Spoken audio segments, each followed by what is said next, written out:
This is the instruction for completing all the documentation in the Athletic Trainer System portal. You will begin by entering in new and new as your athlete ID and password. Again, that is new and new as athlete ID and password. Press login and you'll find your ATS cookie policy. Please consent and allow these cookies, and this will enable you to enter into the portal. You'll then select your organization as PLNU. You'll choose your athletic team that you participate in. Your name will be entered in as first and last name, in this case Jane Doe, and your gender will be selected as well from the drop-down tab. Once you have selected that, you will then select your date of birth, in this case 6/8/2020. Make sure that you are not selecting the current year, but actually selecting the year of your date of birth. You'll then enter in a home and cell phone number, and so if those are the same thing, then you just enter in the same number twice. If your home phone number happens to be different from your cell phone number, then please enter in the two separate phone numbers.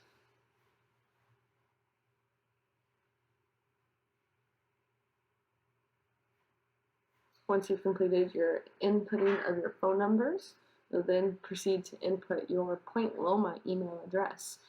This is something you will have received from the university. Most commonly, it has your first name, initial, and your last name, and a few set of numbers. So for instance, jdoe1111 at pointloma.edu.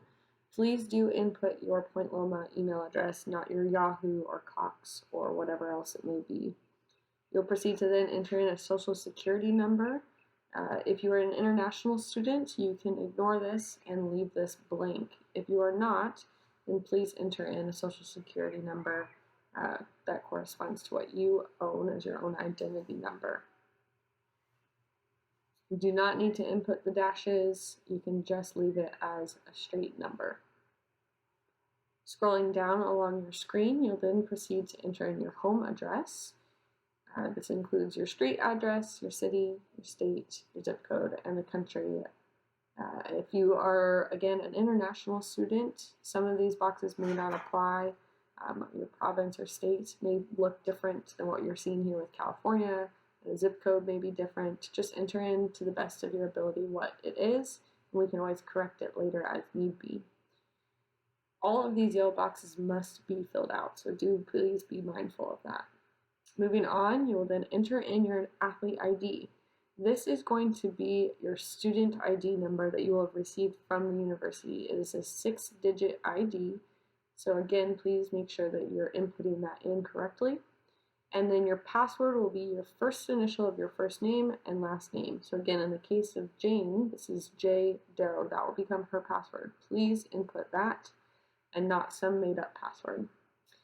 Then enter in your year, your blood type. If you're uncertain, please put unknown, but do try and put in what you do know. Choose your race, ethnicity, your marital status, and your employment status as well. Moving into really important information is your medical alerts. You will have a drop-down box, in which case you can choose several different things such as asthma or whatever it may be. It will automatically populate it into the yellow box for you, but then please explain from there what it is.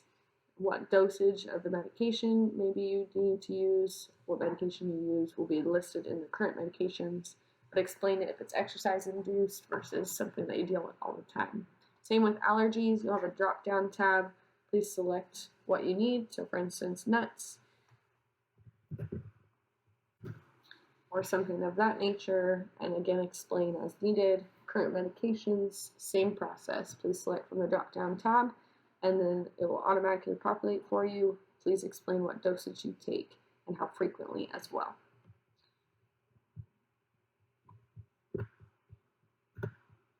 Moving forward, you will then select up at the top of your tab, instead of the general tab, you'll select insurance tab. This will then move you into a section where your primary insurance is now going to be inputted. It is a requirement of the university to have a primary insurance, so this must be something that you submit. You will choose from the drop-down tab your company, You'll choose medical insurance type, so whether it's medical HMO or PPO, you will choose that. It's helpful to have your parent or guardian here to help you with this information if you are confused. Entering in your insurance phone number, the plan name, what type it is, if you have a copay, and then very importantly, your ID number and your group number. These are going to be really important information for us as we are able to then utilize this to send it to our doctors. If you happen to see someone or ever make a trip to a hospital, we have this information on hand and available. It's very important that you input what your policy start and end dates are, so we know that if it happens to start and end partway through the year, we know we need a new copy of your new insurance when it is changing over. Again, if you have a deductible, please enter in the number of dollars that your deductible may be. If there is no deductible, you can put none. Again, just the yellow boxes have to be filled out. You will not be able to save your profile unless they are filled in. You will then proceed to input in the insurance policyholder information. This is going to be the name of maybe your parent or guardian who is maybe your father or mother who the insurance is underneath. If you are self-insured, then you will put your own information here. Again, selecting their date of birth. In this case, this is Jane's dad, John, and you'll want to follow up with his date of birth, as well as his gender, the street address that he lives on. So this may be the same as your home address, or it may be different. But again, this is your policy holder's information. So again, entering in street, city, state, zip, all of the information that is necessary for us to have our policyholder information. The phone number of your parent or guardian that this belongs to, or again, if it's self-insured, then it would be your own phone number. By inputting that information in as well, including their social security. If they're an international parent as well or guardian, then it may be NA, but please put in their insurance or their social security information. Importantly, choose what the relationship to the insured is. So in this case, with it being Jane's father, the drop-down tab will have an option for father, mother, parent, grandparent, or self. Choose whatever applies.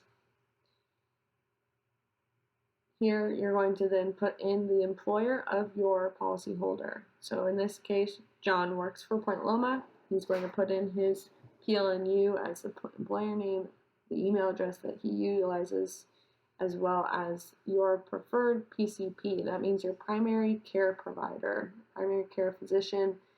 This is someone that you potentially have worked with in the past for all of your hospital care needs, medical needs, as well as their phone number. This is in case we ever need to contact your PCP for any information, to follow up with them about anything that you may have provided as part of those medical alerts earlier on in this profile, and other information we'll be requiring from you as well.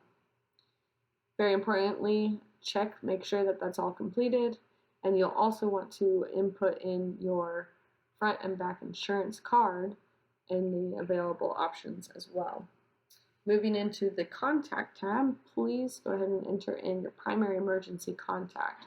This could be your mother, your father, a grandparent, but someone who is an emergency contact for you. You'll enter in their first and last name, the relationship they have with you, as well as their primary phone number, their cell phone number, a work phone number if that's applicable, their email address. And they do not need to put in a login ID or password. That is unnecessary. They don't need to be able to access this. We just need to know what they are in relation to you.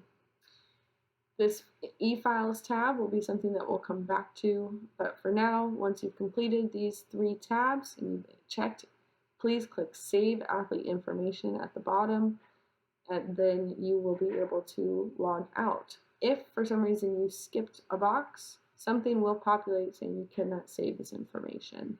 You'll have to go back and fill it out.